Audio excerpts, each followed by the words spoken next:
आसाराम मिले, राम रहीम मिले बदले में या फिर आसाराम। बहुत बहुत धन्यवाद। चलिए, अच्छा लग रहा है, मुझे बहुत अच्छा लग रहा है। नहीं तो मैं चला गया होता, बिना पढ़े ही कहना चाहता हूँ। और देखें साहब, अब मैं, अगर आप अनुमति दें तो दो तीन मुक्तक कुछ वीर रस के सुना दूं। वर्मा जी सुना दूं? आप मेरे सामने बैठे हो प्रिंसिपल साहब, कहना चाहूँ जवानी पर मैंने 4 मुक्तक लिखे। और डॉक्टर साहब सुनो, आप पहली बार सुनोगे। और जवानी ये भी बैठी हुई है, और जवानी ये बच्चा भी है, और जवान ये वैभव भी है। हर जगह जवानी है, लेकिन वैभव की जवानी को मैं 2 मुक्तक से मैं कहना चाहता हूं। जवानी जंग में दुश्मन से समझौता नहीं करती, जवानी जंग में दुश्मन से समझौता नहीं करती, भयंकर काल भी हो सामने तो ये नहीं डरती, कटा देती है सर अपना वतन के वास्ते हंस कर, जवानी देश का अपमान हरगिज से नहीं सकती, जवानी देश का अपमान हरगिज सह नहीं सकती। और कैसी जवानी होती है? जवानी हौसलों के संग जब जिद ठान लेती है, 2 हाथ करने को खुला ऐलान देती है, गगन चुंबी तिरंगे को कभी झुकने नहीं देती, वतन के वास्ते जीती वतन पर जान देती है, वतन के वास्ते जीती। और बैठे साहब, बैठ कर आनंद लीजिए साहब। और अब एक जवानी मैं डॉक्टर ध्रुवेंद्र भदौरिया जी की तरफ सौंप रहा हूं, ठीक है ना? जो बीरस के कवि है, हमारे लंकेश जी हमारे अजीज दोस्त हैं, वो भी बीरस की कविता पढ़ के महाराणा प्रताप में कितनी सुंदर रचना पढ़ी। इन दोनों जवानों के नाम एक रच कहता हूं। लोग कहते देखो ऐसा होता है, आज तो तुम पे ये हम पे तो चली गई। चली गई? नहीं, ना गई, इसीलिए नहीं गई। ये मुक्तक सुन लो, अगर इस सुनने के बाद तुम्हारी चली गई हो तो हम मान लेंगे भैया। अगर हो खून में गर्मी तो हर वय में जवानी है। वय माने उम्र।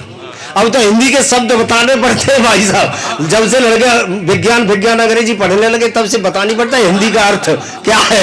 हाँ सही बता रहे हैं, वय माने उम्र। अगर हो खून, अब किसी का खून गर्म हो जाए तो ताली बजा सकते हैं। अगर हो खून में गर्मी तो हर वय में जवानी है, वहीं पर जोश जिंदा है जहां जिंदा रवानी है। लगे जी आपको ही सौंप रहा हूं। भगत, अब जिसमें उम्र देखना, भगत आजाद के जज्बे, भरत अभिमन्यु के किस्से। भरत अभिमन्यु तो बच्चे थे। भगत आजाद के जज्बे, भरत अभिमन्यु के किस्से। और जरा माने बुढ़ापा। भगत आजाद के जज्बे, भरत अभिमन्यु के किस्से। जरा में भीष्म के बल की पढ़ी जाती कहानी है, जरा में भीष्म के बल की पढ़ी जाती कहानी है ना। और सुनाओ जिंदाबाद, जो और सुना दूं, और तुम्हारी जवानी लौट आएगी। बूढ़े भारत में भी लौटी, कौन सी थी? बूढ़े भारत में भी फिर से आई नई जवानी थी। जो बूढ़ा भारत है उसको मैं जवान कर रहा हूं, कहना चाहता हूं। देख, लगाते दांव दमखम से, शरद भाई, लगाते दांव दमखम से वही मलिकान देखे हैं। लगाते दांव दम खम खम से वही मलिखान देखे हैं, मचलते आन पर बच्चे हुए कुर्बान देखे हैं। मनोबल हो बुलंदी पर इरादा भी बड़ा हो तो, आप सब के लिए संदेश है। मनोबल हो बुलंदी पर इरादा भी बड़ा हो तो, कई बुढ़े जवानों के कतरते कान देखे हैं, कई बुढ़े जवानों के कतरते कान देखे हैं। मैं अभी बीच का अच्छा, बीच वाला न जवान न बूढ़ा। तो सवाल ये है, अब बीच के तो त्रिसंग हुए, कभी लटक गए तो लटक गए। अभी तक जितने पढ़ रहे थे राकेश गांधी को घेर रहे हैं, मेरी तरफ उंगली कर रहा है। नहीं, अब समझे नहीं। देखो ऐसा, गांधी जी की तो मैंने स्पष्टीकरण दे दिया है ना। अच्छा, आपसे ये कहूँगा, आप वहां से उठ के आओगे तो नीचे कूद जाऊंगा। तो इसलिए जो है, अच्छा अब इसे मुक्तक हो गए। वैसे तो मेरे पास बहुत है, लेकिन मैं अब जो है कि चलते चलते एक गीत आपको सुना देता। ठीक है, सुना चलते नहीं, मैं काव्य पाठ पूरा करने के लिए अभी जवानी सुनकर जाएंगे। हाँ देखो, बिल्कुल चुनावी गीत है साहब। और मैंने आपसे कह दी कि मैं पैदा हुआ तब से आज दिन तक मैं किसी की गुलामी नहीं करी, और मैंने अनुचितवाद के लिए अपने बाप का भी विद्रोह किया है, और मेरा बेटा मेरा विद्रोह कर देता है। तो हमारी तो परंपरा है। अच्छा, कारण यह है कि अंग्रेजी जमाने में हम उस कौम में हैं जहां आज से 50 साल पहले ज्यादातर 80% चोर चपट्टे होते थे। ठीक है।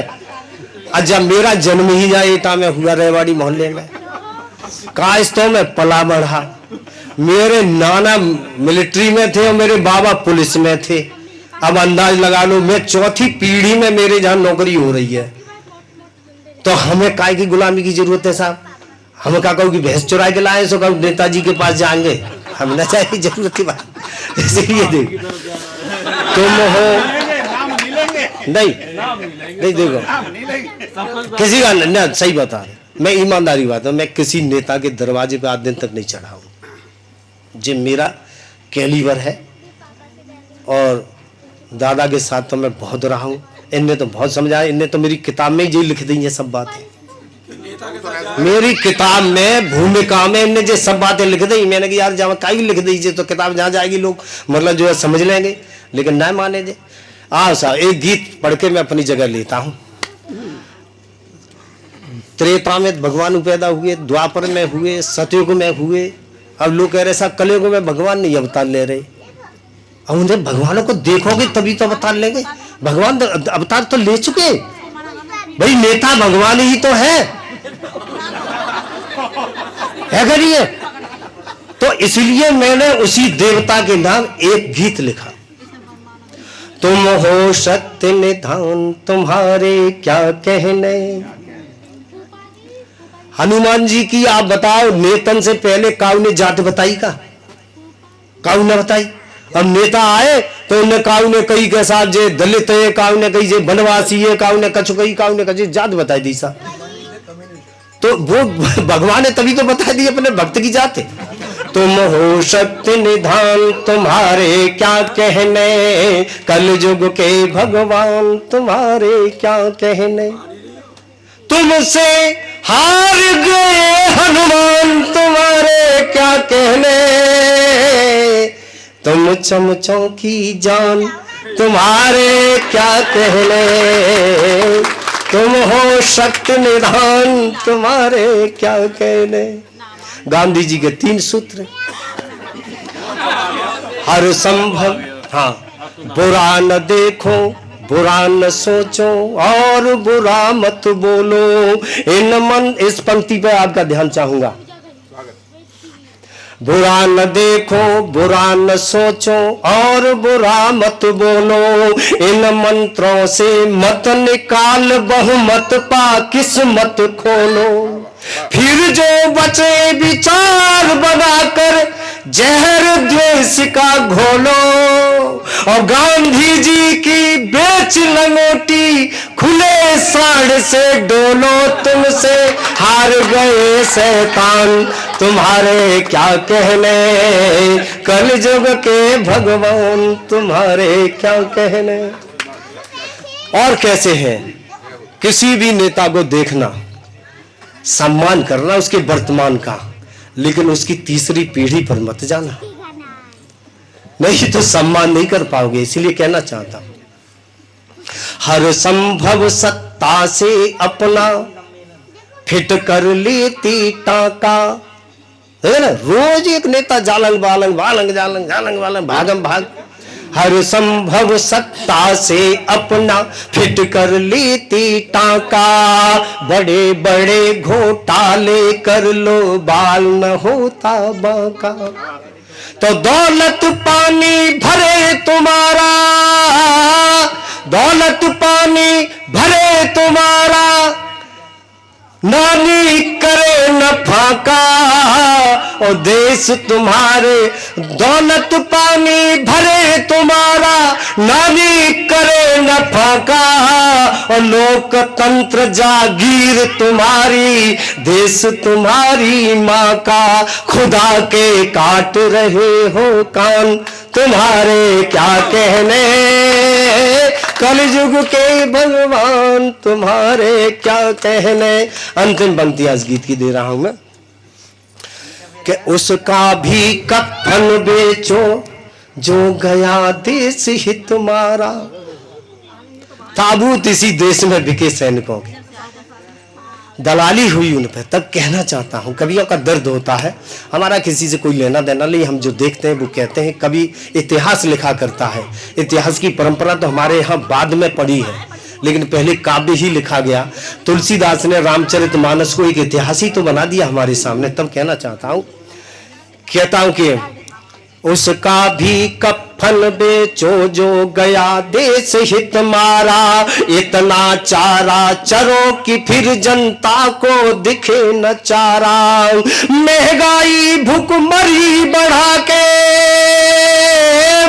महंगाई भुखमरी बढ़ा के दो समाधान का नारा। और तुम जीतो तो लगे देश को जैसे तुमसे हारा देश के। मिलकर चूसो प्राण तुम्हारे क्या कहने, तुम कोरे ढोल ढिपान तुम्हारे क्या कहने। कलयुग के भगवान तुम्हारे क्या कहने। बहुत बहुत धन्यवाद, आप लोगों ने प्यार से सुना, बहुत बहुत शुक्रिया, थैंक यू। बहुत बहुत धन्यवाद।